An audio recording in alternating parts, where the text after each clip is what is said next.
같이 성장하는 채널 책부자 구독과 좋아요 부탁드립니다. 교육기업 마인드밸리의 CEO이자 비범한 정신의 코드를 해킹하다의 저자 BCN 라키아니의 동기부여 영상입니다. 지난번 영상에선 초월 연습에 대하여 이야기했다면 이번 영상은 현재의 행복을 돕는 6단계 명상에 대한 이야기입니다. 동기부여 영상이 끝난 후 명상이 이어집니다. 더 나은 오늘을 위해 같이 성장하는 시간이 되었으면 합니다.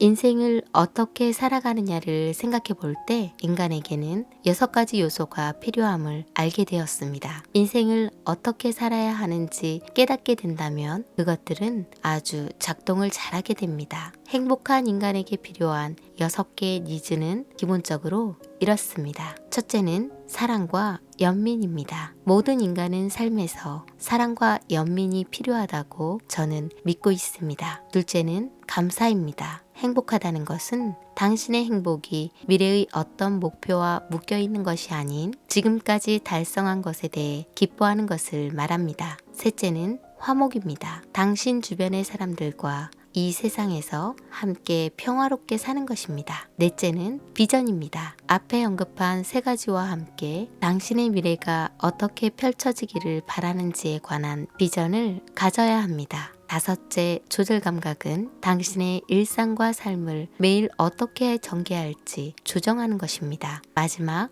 응원받는 감정입니다. 살면서 행운이나 보이지 않는 힘이 당신을 지원하는 것과 같은 느낌 말입니다. 그래서 당신에게 직면한 큰 프로젝트를 문제없이 잘 해결해 나가는 것이죠. 우리가 사는 동안 때때로 어떤 영역은 만족스럽지 못하죠. 매일 이 간단한 15분 연습은 6니즈 영역의 레벨이 올라가게끔 도와주며 또한 정말로 빠르고 효과적입니다. 이 연습을 우리는 6단계 명상이라고 부릅니다. 명상이 왜 당신을 변화시키는지 놀라운 많은 과학적 사실이 있습니다. 당신이 명상할 때 뇌에서 무슨 일이 일어날까요? 혈압이 내려가고요. 실제로 심장을 더 건강하게 합니다. 노화를 늦추게 됩니다. 당신의 뇌를 개조하는 것이고 뇌의 노화를 늦추는 것입니다. 더 나은 결정, 주의력, 기억력을 이끌어내고 덜 반응적이게 합니다. 운전 중에 누군가 끼어들어도 아마 덜 흥분하게 될 것입니다. 이 모든 것이 명상에서 비롯되었고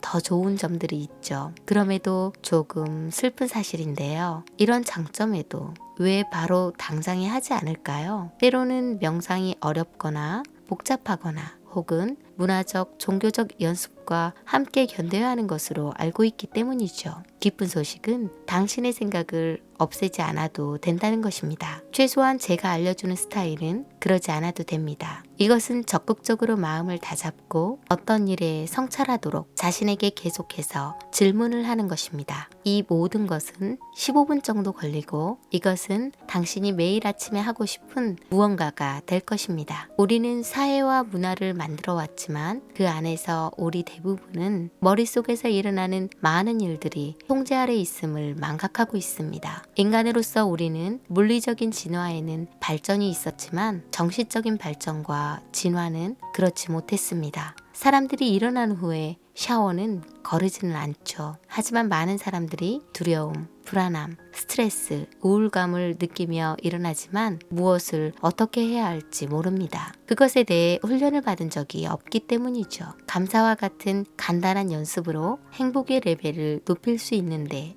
배운 적이 없죠. 대신 미국은 프로작 같은 약을 습관적으로 먹죠. 왜 그럴까요? 제약회사의 로비는 엄청나고 감사의 로비는 작기 때문입니다. 명상은 6단계로 진행됩니다. 6단계를 어떤 순으로 하는지 알려드리겠습니다. 첫 단계는 연민입니다. 그리고 감사, 용서, 미래의 꿈, 완벽한 하루의 시각화, 그리고 축복 순으로 진행됩니다. 연민이란 우리의 의지가 판단하여 보살피는 것으로서 몰입에서 연결로, 무관심이나 반감에서 이해로 움직이는 것을 의미합니다. 기본적으로 이 단계는 다른 사람과 연결된 느낌이나 그들에 대해 연민의 감정을 갖는 것을 말합니다. 두 번째 단계는 감사입니다. 당신의 행복 레벨을 올리는 가장 강력한 것 중에 하나입니다. 과학이 보여줍니다. 명상은 에너지를 높이고 높은 감정지능, 용서하는 자세, 우울증 감소, 불안감 감소, 좋은 사회적 관계의 감정, 더 잘 자게 하고 두통은 거의 없어지게 하며 많은 것들을 좋게 합니다. 정말이지 간단합니다. 이 단계는 개인의 삶에 감사하고 개인의 경력에 감사하고 자신에게 감사하는 세 가지만 생각하고 각각의 감사에서 3개씩을 떠올려 보세요. 대부분 사람들이 이 부분을 잊고 지냅니다. 사랑의 근원이 외부로부터 온다고 생각하지만 진정 사랑은 자신을 사랑하는 것입니다. 그래서 이 특정한 감사 연습으로 당신 개인의 삶과 경력에 대해서 다시금 생각하게 됩니다. 결과적으로 나를 사랑한다는 것은 지금의 당신을 만들어준 것에 대해 진정 감사하게 생각하는 것입니다. 3번째 단계로 가면 용서입니다. 정말 흥미로운 것 중에 하나입니다. 과학은 알려줍니다. 우리가 용서하는 법을 배울 때 우리 모두는 주로 남 탓을 한다고 합니다. 1년 전에 일어난 것일 수도 있고 오늘 아침 당신의 주문을 망쳐버린 웨이터일 수도 있습니다. 하지만 과학은 용서하는 법을 배울 때 흥미로운 점이 있음을 알려줍니다. 한 연구에서는 허리가 아픈 사람들의 통증이 아주 빨리 없어지고 더 행복해지고 심장 건강까지 더 좋아졌다고 합니다. 비난들을 놓아주었을 때 이 모든 것이 가능하죠. 인간이 어떻게 작동되는지 정말 흥미롭죠? 이것을 근본적 속성 오류라고 부릅니다. 원시 파충류의 뇌는 항상 위험을 찾는 것에 익숙했습니다. 그래서 우리는 이러한 경향들이 있죠. 누군가 운전 중에 끼어들면 우리는 즉시 방어 모드로 돌입해서 그 사람이 완전히 미친놈이라고 추측을 합니다. 그러나 만약 우리가 그렇게 했다면 우린 이렇게 생각을 하죠. 아이들이 학교에 늦어서 혹은 중요한 일이 있어서 난 빨리 서둘러야 해 라고. 다른 사람이 그럴 때는 그 사람의 성격을 추정하지만 우리가 그렇게 할 때는 우리의 상황을 생각하게 됩니다. 우리는 사람들에 대해서 항상 이런 식의 판단을 내리지요. 여러분도 저를 그렇게 판단하고 여러분 서로 간에도 마찬가지입니다. 문제는 이런 판단이 종종 비난과 다른 사람에 대한 잘못된 생각을 만듭니다. 그런 나쁜 생각들을 계속 가짐에 따라 우리는 앞으로 나아가지 못하죠. 이것이 3단계인 용서에 관한 것입니다. 이 단계에서 당신에게 잘못했던 누군가를 마음속으로 불러내서 이 문구를 그냥 반복하면 됩니다. 나는 당신을 용서합니다. 당신도 나를 용서하세요.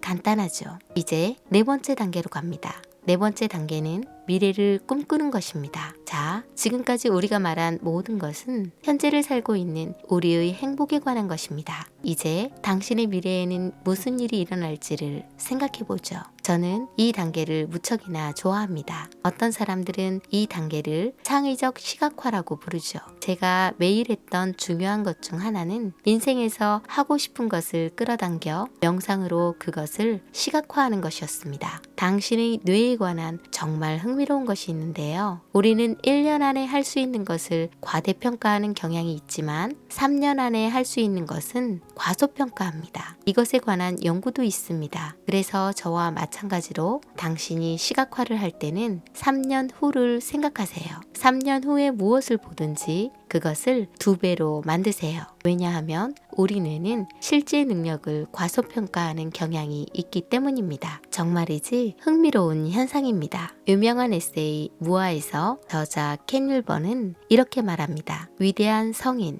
미스틱, 현자, 모세에서 예수까지 파드마 삼바바는 허약한 마음을 가진 약한 사람들이 아니라 사원의 생가죽 채찍에서 전 대륙을 정복하기까지 한 혁명가들입니다. 그들은 독실하고 경건한 척하며 살지는 않았습니다. 하지만 변화를 위해 세상을 뒤흔들었고 어떤 경우는 수천 년 지속되는 사회운동을 전개했죠. 생각해보세요. 세상의 위인들, 가장 영적인 사람들은 앨런 머스크나 레리 페이지 같은 사람들은요, 우리가 전통의 영적인 감각으로 그들을 꿰뚫어 볼 수는 없지만 그들이 세상에 어떤 좋은 것을 행한다고 생각하죠. 왜냐하면 그들은 비전을 가지고 있기 때문입니다. 우리도 그래야만 합니다. 그렇기에 비전 부분은 이 명상의 중요한 영역입니다. 이제 비전을 따라서 5번째 단계로 넘어가서 그 비전을 마음으로 가져갑니다. 당신의 완벽한 하루가 어떻게 펼쳐지면 좋을지 시각화하세요. 아침을 시작으로 정신 차리고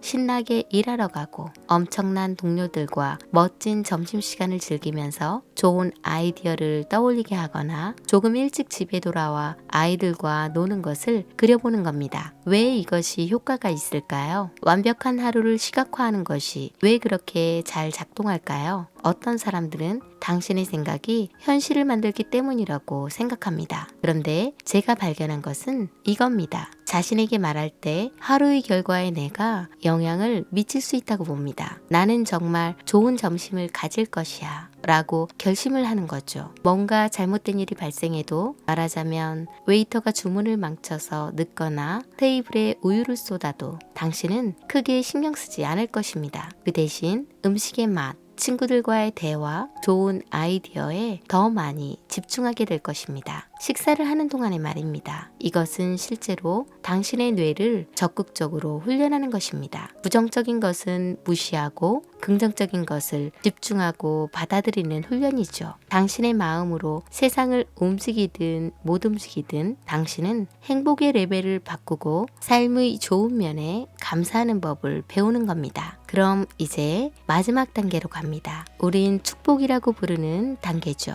축복 단계에서 세상에는 당신을 지지하는 큰 힘이 있다는 것을 알게 됩니다. 당신이 종교인이든 무신론자든 전혀 상관없습니다. 당신이 믿는 신을 선택하세요.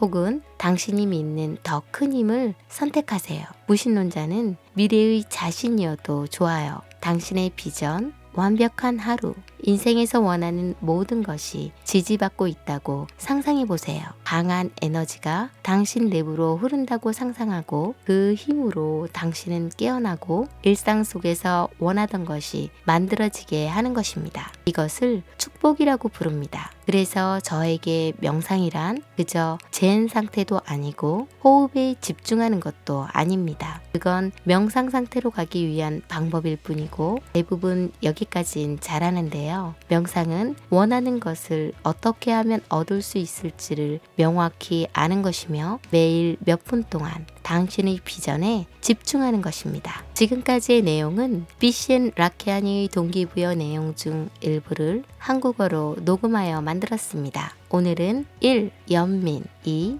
감사 3. 용서 4. 미래의 꿈 5. 완벽한 하루의 시각화 6. 축복의 순으로 명상을 진행해 보면 좋을 것 같습니다. 명상을 시작합니다.